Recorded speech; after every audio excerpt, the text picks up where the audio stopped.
சித்தர் பூமியாய் சிவலயம் காட்டும் அண்ணாமலையே போற்றி. சிவ ஓம் நம சிவாய. பக்தர் நெஞ்சினை சிவமயமாக்கும் சிவபெருமானே போற்றி. ஹர ஓம் நம சிவாய.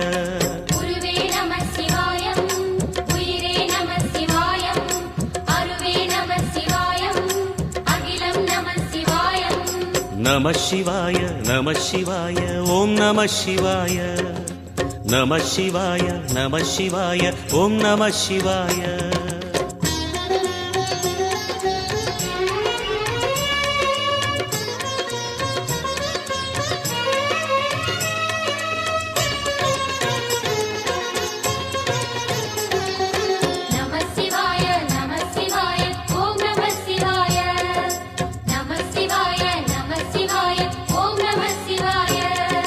அன்னை உமைக்கு இடமாய் உடலில் ஆல